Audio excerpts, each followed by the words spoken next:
எதிர்க்கட்சித் தலைவர் உதயநிதி ஸ்டாலின் கைதை கண்டித்து சென்னை திருவொற்றியூரில் திமுகவினர் போராட்டத்தில் ஈடுபட்டு வரும் நிலையில் திமுகவினர் மற்றும் காவலர்களிடையே தள்ளுமுள்ளு ஏற்பட்டிருக்கிறது. இது தொடர்பான கூடுதல் விவரங்களோடு இணைக்கிறார் செய்தியாளர் நவநீத கிருஷ்ணன். நவநீத கிருஷ்ணன், வணக்கம். விவரங்களை வழங்கலாம்.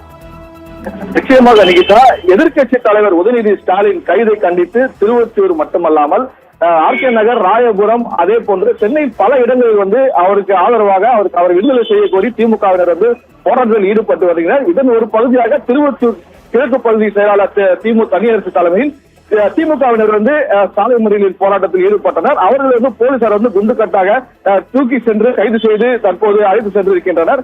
தஞ்சையில் திமுக சார்பில் விவசாயிகளுக்கு ஆதரவாக நடைபெற்ற போராட்டத்தில் முதல்வரை தரைக்குறைவாக பேசியதாக கூறியும் எதிர்க்கட்சி தலைவரை இன்று காலை நீலங்கரை இல்லத்தில் போலீசார் கைது செய்தனர். இதை கண்டித்து திருவொற்றியூரில் திமுகவினர் திருவொற்றியூர் நெடுஞ்சாலை பகுதியில் பகுதி செயலாளர் தனியரசு தலைமையில் ஒரு 100க்கும் மேற்பட்டோர் சாலை மறியலில் ஈடுபட்டனர். சாலை மறியலில் ஈடுபட்ட வந்தவர்களை திமுகவினரை போலீசார் தடுத்தனர். ஆனால் போலீசாரை தள்ளிவிட்டு சாலை மறியலில் ஈடுபட்டனர்.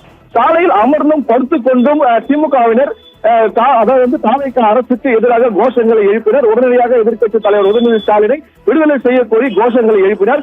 பாதுகாப்பு பணியில் இருந்த போலீசார் திமுக பகுதி செயலாளர் உட்பட 100க்கும் மேற்பட்டோரை குண்டுக்கட்டாக தூக்கி சென்று கைது செய்து காவல் வாகனத்தில் ஏற்றி சென்று அழைத்து சென்றிருக்கின்றனர். இதன் காரணமாக அந்த பகுதியில் போக்குவரத்து பாதிப்பானது ஏற்பட்டு வருகிறது.